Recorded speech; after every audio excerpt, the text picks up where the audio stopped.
All right, we are live. Thanks everyone for joining us tonight. It's a beautiful night. We appreciate you being on your Zoom and on Facebook with us. This is our final webinar for the season, for the year. Actually, we'll be back in February, and it's a part two. But it's okay if you missed part one. It's no big deal. This one, it's part of a webinar series where we're going to be digging deep into the ancestral history of the materials used in the construction of Chicago bungalows. Sarah is going to uncover the unique genealogical stories of our homes and the millions of years it took to make these incredible materials, and hopes to make you appreciate and brag about your bungalows more than you guys already do. A little bit about Sarah. Sarah December is currently pursuing her Master's of Architecture with an emphasis in interior architecture at the School of the Art Institute of Chicago. She's also pursuing a certificate in historic preservation and focuses her practices on uncovering the dichotomy between destruction and healing within the built environment. A California native, Sarah recently moved to Chicago with her husband and 2 cats, where she quickly learned about seasons and malort. Thank you again, Sarah, for joining us. This is a really fun. This has been really fun for us at the Bungalow Association, because it's just digging deep, if you will, into all of this. So thanks again. Last week, we were talking about brick and masonry. This week, we're going to get into wood and plaster and water. And we'll have time for Q&A afterwards. I think Sarah's going to speak for about a half hour or so, and then we're going to have some time after that for questions and stuff as well. So don't worry if we don't get to you right away. Any questions that you guys have, just put in the Q&A at the bottom of the screen. The chat has been disabled just because we're trying to keep everything together in the Q&As for you guys. So don't be shy, just plunk any questions you have in there. And after Sarah is done with her talk, I'll go back and go through those questions with y'all, and Sarah can answer them. So yeah, I think without any further ado, Sarah, if you want to get started, go for it. All right. Yes. Hi, everyone. Thanks, Carla, for the introduction. Let me share my screen. Okay.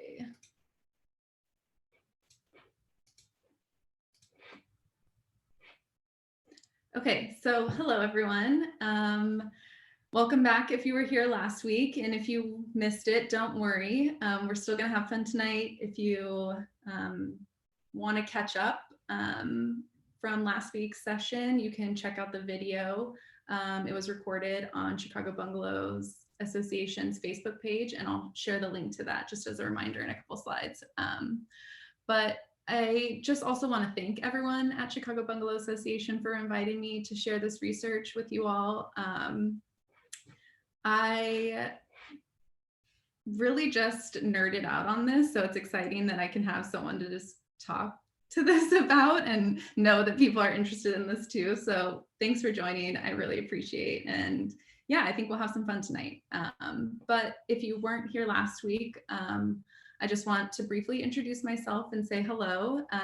Like Carla mentioned, my name is Sarah. I am currently in my second year of my master's program for interior architecture at SAIC. But my background has actually been in marketing. So most of my career has been focused on crafting narratives and storytelling. So naturally, I found a way to incorporate that and apply that to my graduate studies, which is really kind of the project that you'll hear about tonight. And the research from this project actually stemmed from a class I took last semester called The Geological Atlas of Chicago, taught by Joshua Stein, where he really challenged us to think about the built environment on a geological scale. So what does that mean? Why is it important? I had no idea when I signed up for this class, but it was really, really compelling. And that's what led me to do this research and share it with you all tonight. But what it means really to think about the built environment on a geological scale, at least to me, is I think it's easy to disassociate ourselves with the materials that make up the spaces that we move through every day and what their natural state is. So the research that I did really tries to bridge that gap and help us make those connections to better understand every piece of our house, where it actually came from, and how it became our house. I almost like to think about it, and this is probably not the best analogy, but like our homes are this big puzzle, but we aren't actually involved in putting it together, and we don't really know what all those pieces look like. We just see the final picture.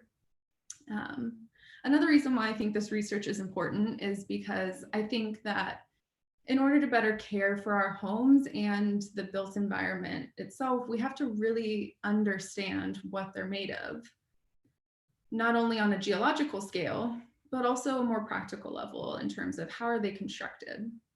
I think it's really easy to take for granted just how much energy is expended to create the spaces that we inhabit and call our home.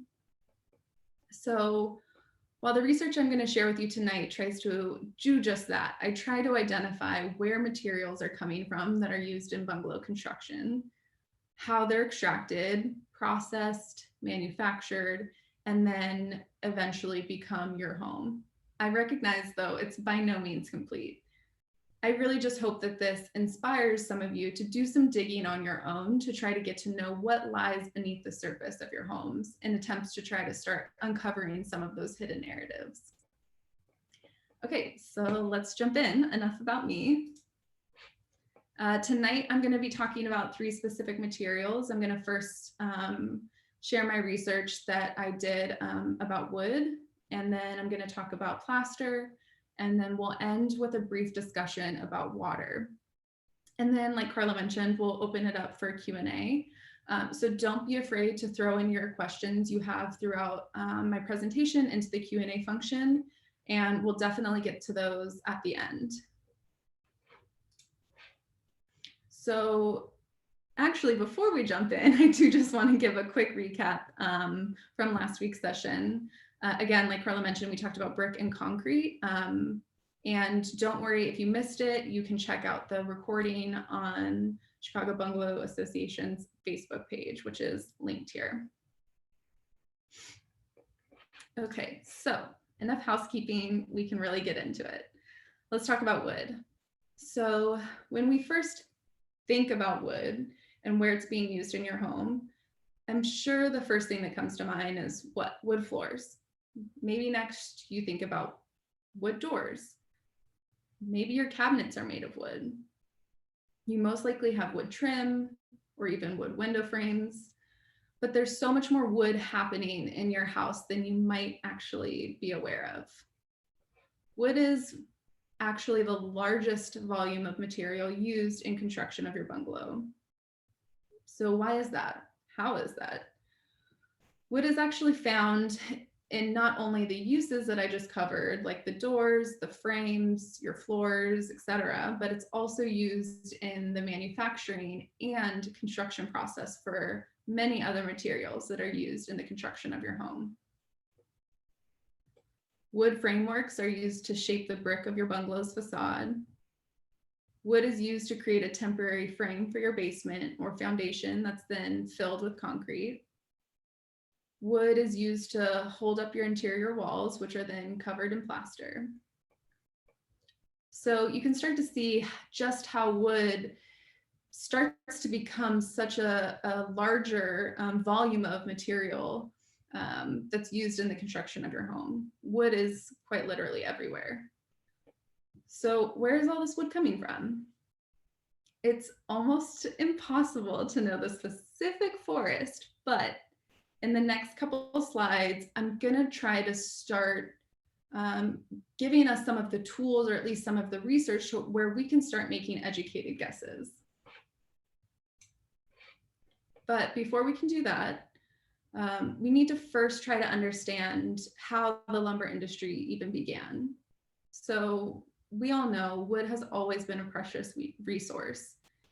It's used to start fires that cook our food. It's used to build a shelter and keep us warm. It's what gave us ships and allowed humans to explore and discover and sparked global trade. In fact, the wood economy is often seen as the starting point of civilizations worldwide. And wood as a construction material often predates written history. But for the purposes of our discussion tonight, I'm going to focus mainly on lumber production in England and, of course, in the United States. So forgive me, it's a very, very brief look at the history of lumber and lumber production. Because like I mentioned, lumber has been used long before the early 1500s and by many civilizations. But for the sake of our time tonight, I just want to start the conversation in the early 1500s when British industries began to use lumber as fuel. So just only, less than 40 years later, Parliament passed an act in 1543 to try to limit how quickly lumber was being cut down because they were already starting to suffer from the effects of deforestation. And I think this is just such a telling moment of what the lumber industry will look like for years to come. Because I know it's easy, and I'm sure we're all aware of how much we take for granted our natural resources, but to know that deforestation began as early as 1543 is really quite shocking.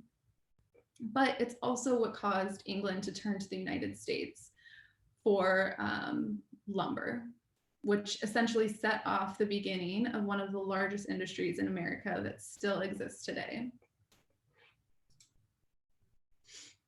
So fast forwarding quite a bit, as many people fled England for the United States for the promise of opportunity and freedom, a huge part of that opportunity was within the lumber industry.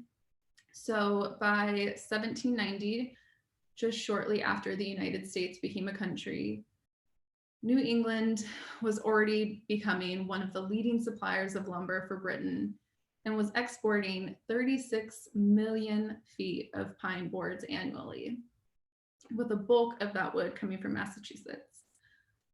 Less than 50 years later, Maine would become the world's largest shipping port. And around this time, they were exporting nearly 8.7 billion feet of wood over the next 60 years. So as you can see, just in such a short amount of time, 50 years, how much the volume of wood and lumber that we've been exporting increased. So what about Chicago? Of course, we want to know what was happening in Chicago. For much of the 1800s, lumber was considered one of Chicago's greatest commodities because of the city's proximity to dense forests in the Upper Great Lakes area. Lumber flowed through Chicago and onto the rest of the United States through the Illinois and Michigan Canal.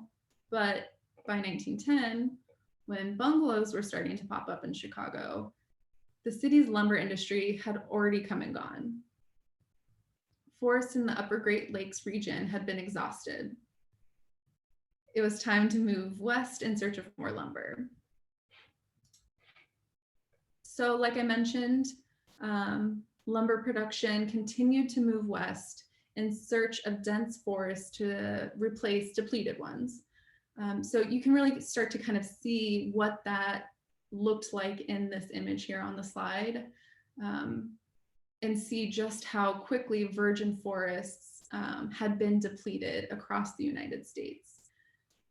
And because we had so badly depleted our regional forests in the early 20th century, there's a pretty good chance that instead of traveling, say, 400 miles from the Upper Great Lakes area, the wood from your bungalow could have potentially traveled around 2,000 miles or even more from the Pacific Northwest.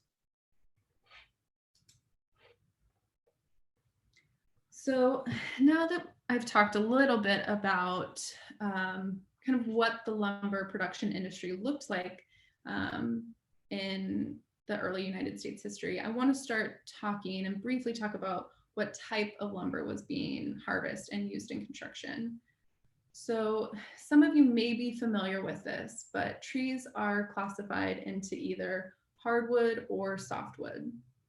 And while, yes, technically most all hardwoods are hard and most all softwoods are soft, it's really not their defining characteristics.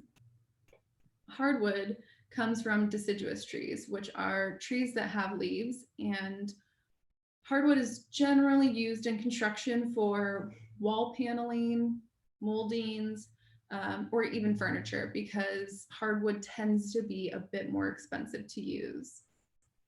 Softwood, on the other hand, comes from coniferous trees, which are trees that have pines. Specifically in construction, softwood is typically used in roof or inner wall, joists, beams, decking, sheathing. So really all the structural components within your house. But softwood can also be used in other building components such as fixtures and fittings or even doors. And so some common hardwood trees are ash or elm, beech, oak, while some common softwood trees are pine, cedar, fir, or spruce. And I'm really interested to hear this specifically, like in the Q&A portion. I'd love to hear if you already knew about what type of hardwood or softwood is used in your bungalow, or if, through this conversation and through this presentation, you might be able to start identifying or maybe even making some guesses about what's used in your bungalow. So I wanted to include this map now to just try and get a sense of where these not only forests were, but also kind of the distribution between hardwood and softwood forest locations throughout the United States. So specifically near us, hardwood found in the region is typically oak, elm, or maple. And the majority of softwood found in the region is typically spruce, pine, and Douglas fir. There's also an important distinction to make between old growth wood and new growth wood. So wood for your bungalow most likely came from a virgin forest, meaning it's likely old growth wood. And so old growth wood refers to any wood that is from trees that belong to forests long before any type of human intervention, or they've essentially been growing for hundreds of years uninterrupted. Old growth wood has growth rings that are packed very tightly, and this causes the wood to be dense and strong because, like I said, it's really allowed to grow uninterrupted. But like we saw in that graphic from a few slides earlier, by the 1940s, most all virgin forests had been depleted. So wood used in construction today is typically grown in managed forests and referred to as new growth wood. So new growth wood is by nature designed to grow quickly, which causes it to not be as dense as old growth wood. It's also important to note that old growth is not only better because it's stronger, it's more rot resistant, it's more durable, and it's also considered more stable. Wood, when it gets wet, expands and contracts.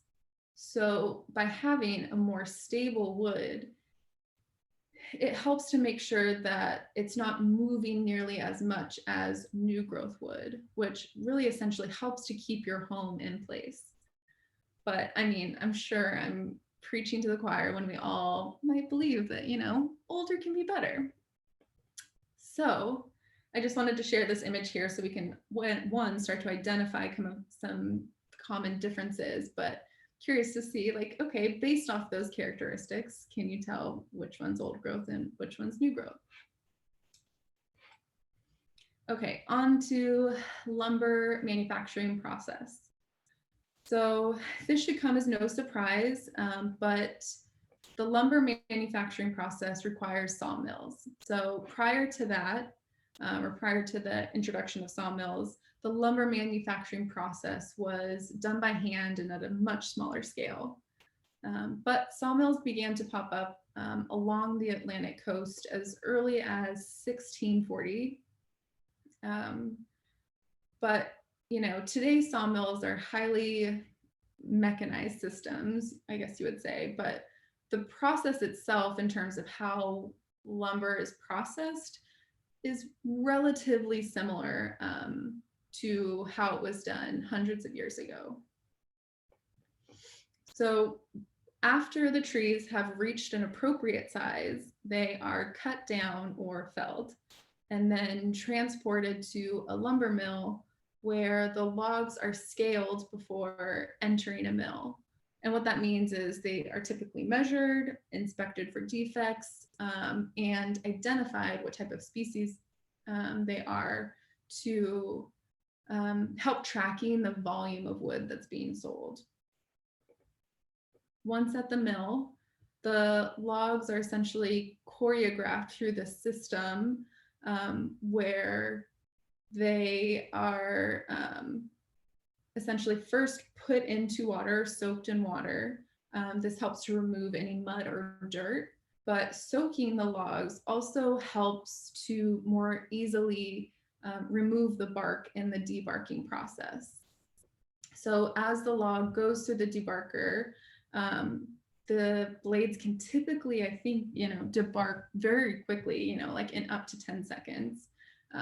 It's then kind of orchestrated through a series of saws depending on what the intended size of the final piece of the wood plank is. Then the pieces of wood are then passed through another machine that helps clean up the edges and remove any defects that could potentially weaken the wood.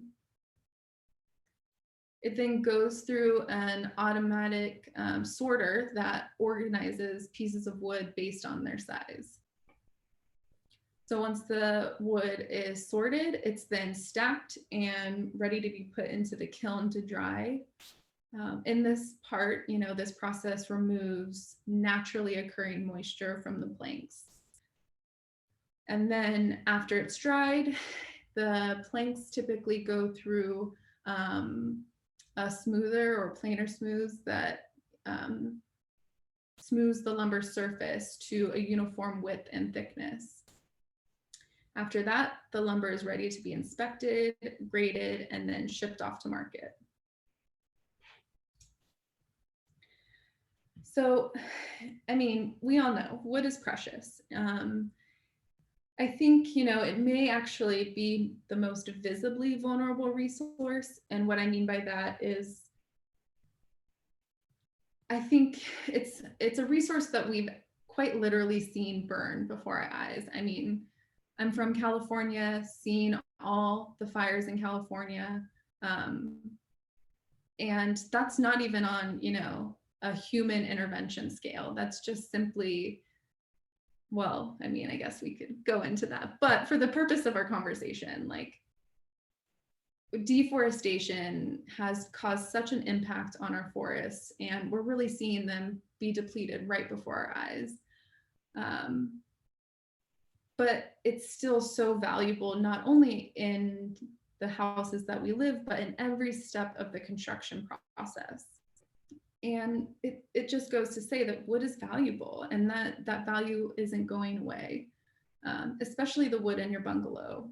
It's not wood that is farmed or grown at a rapid rate, because that wood that's farmed or grown that way produces a weaker product that will likely rot or fail. It's old growth wood. And, I think we could essentially argue that old growth wood isn't technically a renewable resource. We can't just throw away a piece of old growth wood and get another one tomorrow. It takes hundreds of years to produce the wood that's used in your home. And I think that alone is worth preserving. So that's all I have to say about wood for tonight. I'm sure there's so much more, but I want to move on to talk about plaster. Especially now that, based on the conversations last week, we talked about concrete and how the foundations of our home are built. And then through wood, we've talked about, the interior walls starting to take shape. And plaster plays a really big role in making a house a home. It acts as a protective coating for our walls, but it's also a canvas in which we can express our personal styles, and really set the mood of what we want our indoor life to be like. I think, plaster helps make a house our own. So, what is plaster? In early American architecture, plaster was typically made from a mixture of lime, sand, water, and horse or cattle hair. But that could potentially not be the case for your bungalow.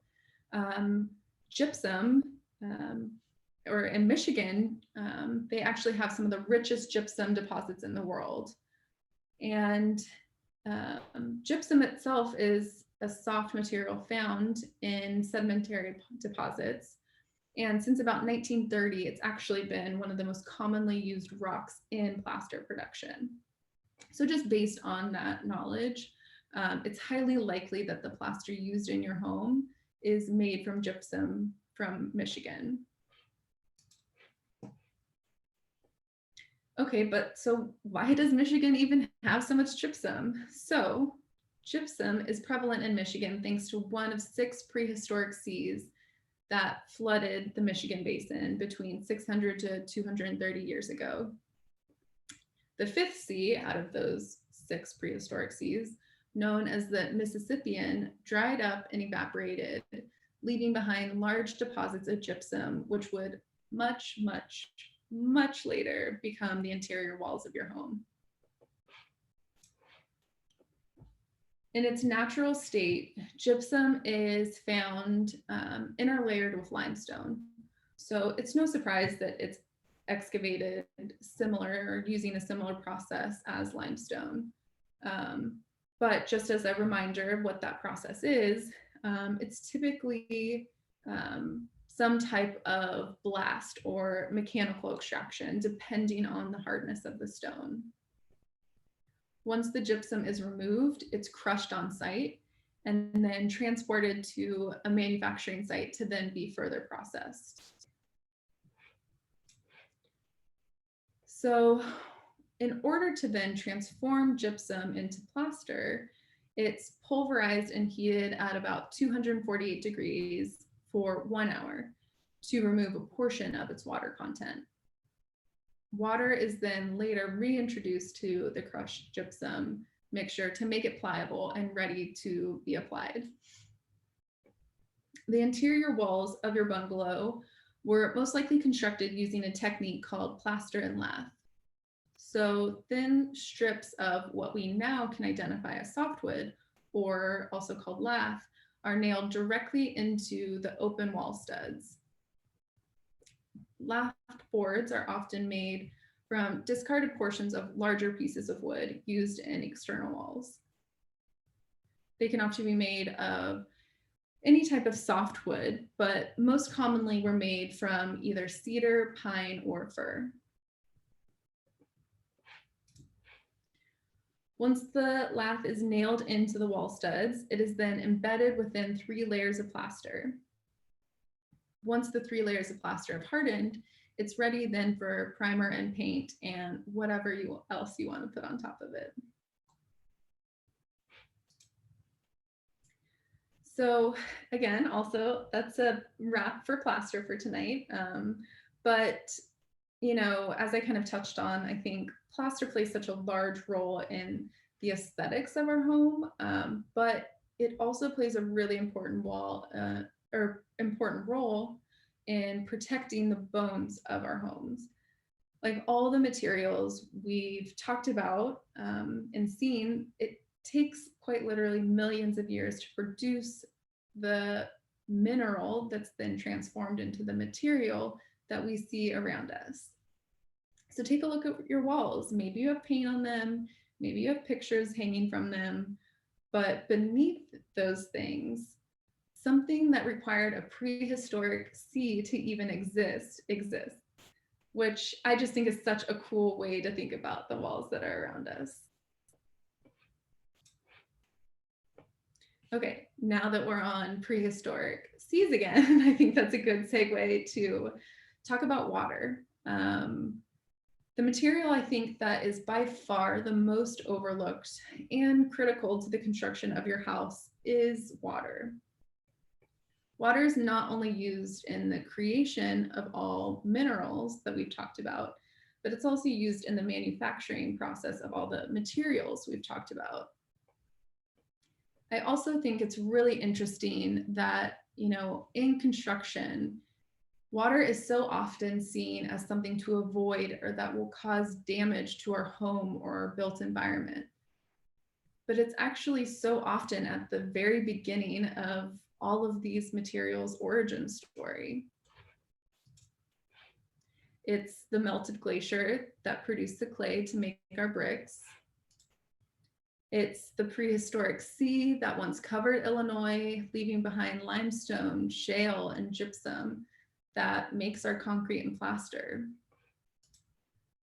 It's the rivers and lakes that transported these materials to Chicago to then eventually become your home.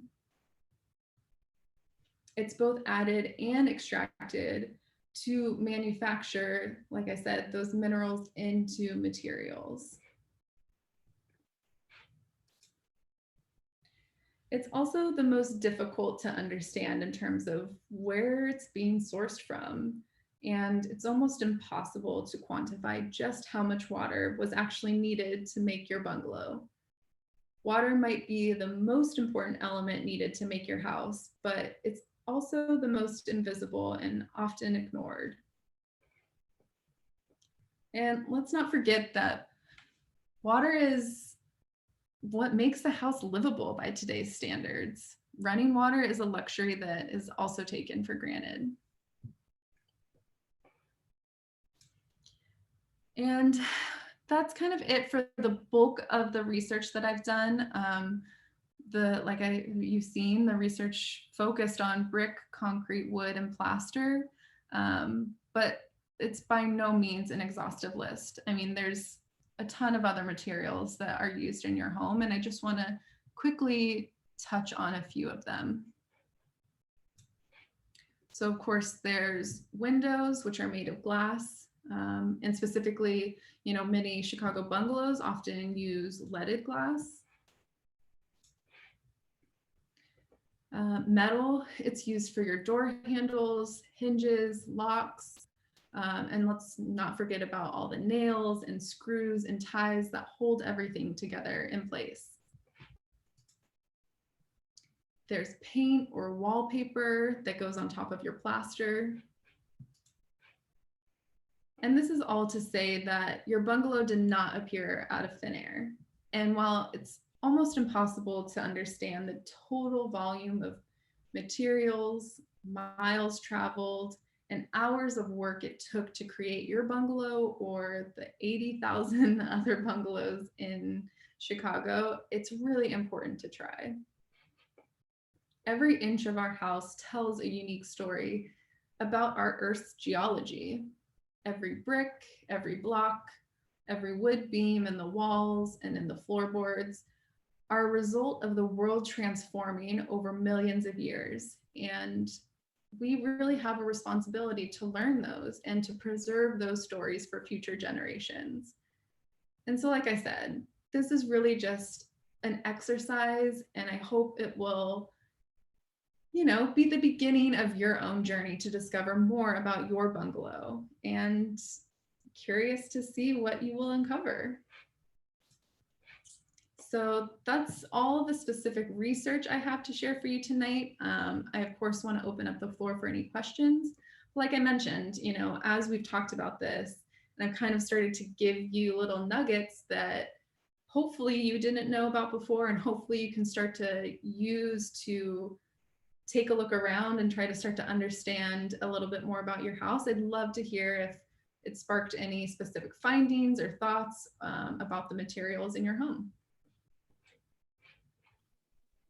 Awesome. Thank you so much, Sarah. So interesting, right? To pull a building apart like that and really think about all the layers, how they even got to be the shape they are, how they got to look the way they have, who's sort of messed with them over time and added these layers of paints, like all of these different things and sort of the evolution of the bungalow, right? I love that. I love how much more there is to appreciate about these things, right? Mhm. We do have a handful of questions somewhere, just comments as well. This one's going to harken back actually to last week. If you Oh, want to try and field this one. Carolyn said that the underlying ground in our neighborhood is clay. In fact, there used to be brickyards here. We've heard that the builders made the clay tile shingles for the roof in the backyards of the houses that were being constructed as an on-site, I think. They did that using molds and the clay that was at hand. Did you read anything about that? I didn't, but that's fascinating. I mean, it has to be such another rich history of the clay pits that were in the region that aren't being used anymore. Yeah, yeah, so interesting. Don, a couple of people just wanted to pipe in with the kinds of woods that they had when you were asking about that earlier in their home. We certainly see a lot of the same ones in bungalows, having been into, about 750,000 at this point over the years. But looks like Don Rickard, he says he has oak floors in his new old bungalow he built in Downers Grove in 2013. So interesting. I wonder if he used old, like existing plans to sort of reconstruct a bungalow. Let's see. Carolyn says her roof beams are huge. They're dense pine. Yeah, and that old pine is dense. We think of pine as being so soft now, and the old stuff is crazy. Floors in the kitchen and back halls are maple. Floors in the living and dining rooms and bedroom are oak. The trim in the hallway and the dining room is birch. And there's cove trim in the living room that is walnut. Bravo, Caroline. Oh my gosh, I would love for every house to have that type of roadmap. Yeah, that's cool. Huh. Thanks for sharing that, Carolyn. That's quite some detective work. Okay, and then Margaret says she consulted with a lumber expert on the species of lumber used in her baseboard molding. He said this was either gumwood or rubber wood. She can't quite recall, but in either case, he said the species is extinct. Have you come across the same information in your research? I didn't really find anything about gumwood or rubberwood specifically to bungalows. And I also was just looking at kind of like a more zoomed out level of just like what type of lumber was in the region. And I don't know, maybe if we go back to this image I have, let me see if I can, of the map of forests, maybe it's mentioned in here. I don't recall. I don't think so, but yeah, it's interesting. I haven't heard that before. Yeah. Yeah, it doesn't look like, I don't see that. Sorry, Margaret.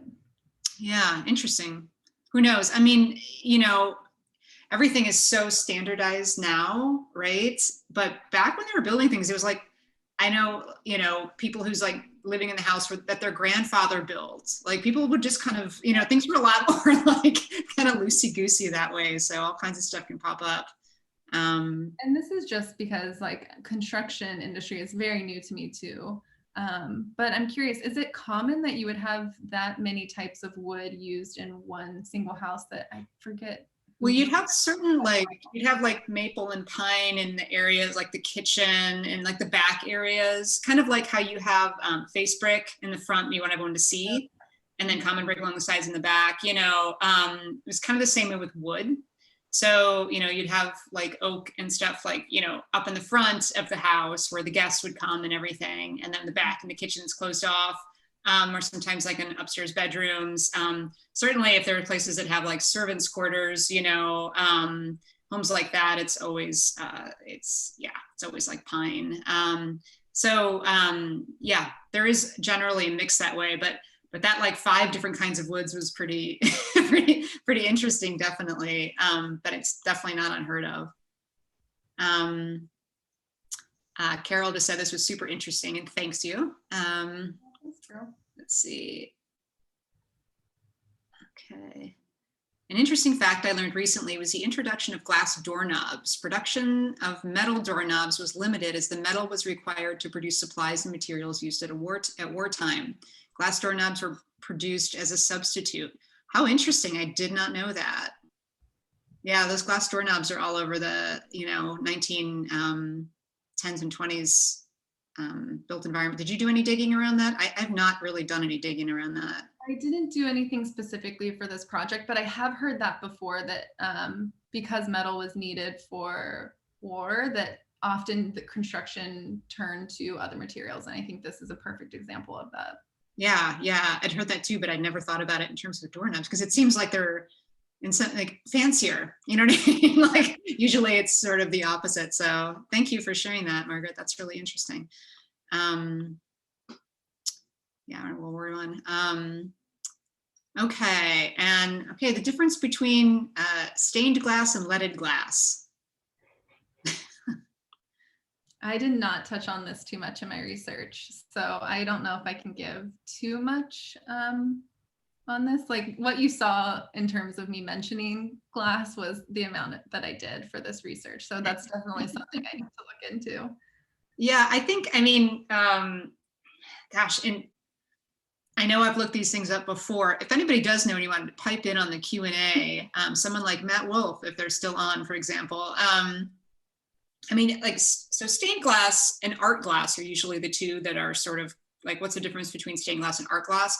Leaded glass is just that came as lead, that's used to hold it together, which is, it's very soft. So sometimes you'll notice it's sort of bending in on homes just from years of sort of weather and wind and sun and everything sort of melting it. So that lead is very unique and specific to that kind of stuff. But I'm trying to think of what the difference is with art glass and stained glass. And I'm really honestly blanking on that. If there is much of a difference or if it was just sort of, okay, Don is piping in here. Thank you, Don. I was hoping if I talked long enough.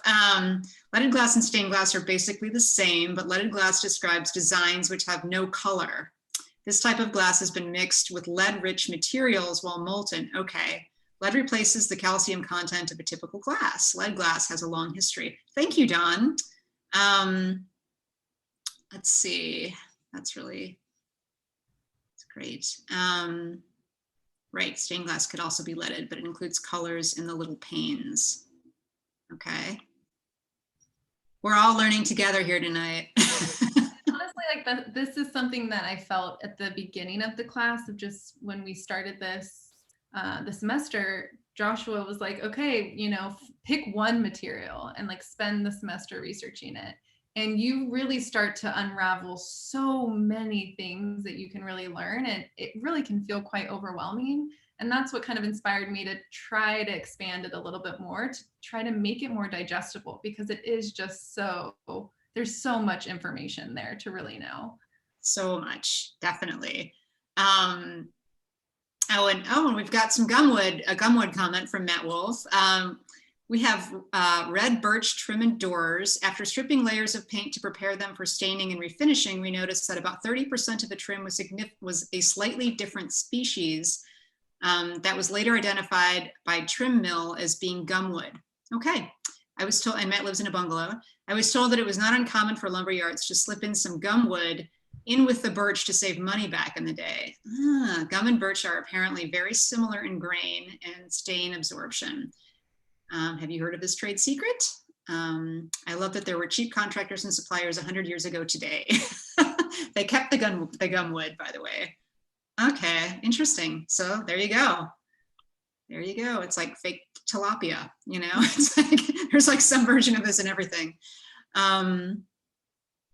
Okay, and Deborah Hines is wondering if or anybody knows, are there different grades of oak? I live in an apartment building built in the 20s, and the oak floorboards were very narrow. When I lived in a Georgian home built in the 50s, the oak floorboards were wider. Someone told me that the higher quality oak boards became scarcer over time, and that by the 50s, builders used a lower quality of oak that was made wider. I would guess some of that would be style, a little bit, but also that, as Sarah had mentioned, all of that old growth the original old growth wood was already all taken down a long time. I mean, feel free if you want to extrapolate on this, Sarah, because Yeah, I don't, let me reread this. Hang on. I don't think that the grade would necessarily have to do with the thin versus the width of the floorboard, if that's what the question is, if I read that correctly. I think that's part of it. Essentially, I mean, yes, there are grades for all types of lumber. And a lot of different factors go into what that grade is. And I don't want to get into that because I probably will misspeak or like maybe talk about or not say it correctly. But I would imagine, yes, there's probably, based on the years alone, that will also depend on, you know, how young the lumber was that was used in the construction. Yeah, that would be my guess as well. All right. Okay, I think we've gone through all. Anything else anybody has? Any other questions pop up or comments? Otherwise, I think we're set. This was so interesting, Sarah. Thank you for sharing your research with us. It's so it's fun to have, I don't know, like I said, this whole sort of new realm brought to us. So thanks again. And yes, somebody had asked if this will be available. It'll be on our website and on our Facebook page. The videos will be available. So please feel free to check those out again later if you want to get look back at those slides that Sarah had. There's a lot of great information on there. I think that's about it. Again, this is our very last one for the year. So we'll see you guys in February. Just, you know, check back in January or so and see what we've got coming up. But thank you all for joining us. We hope you have wonderful holidays. Be safe, be healthy, all that good stuff. And we'll see you next year. And thanks again, Thanks Sarah. so much for having me. Thanks everyone for joining.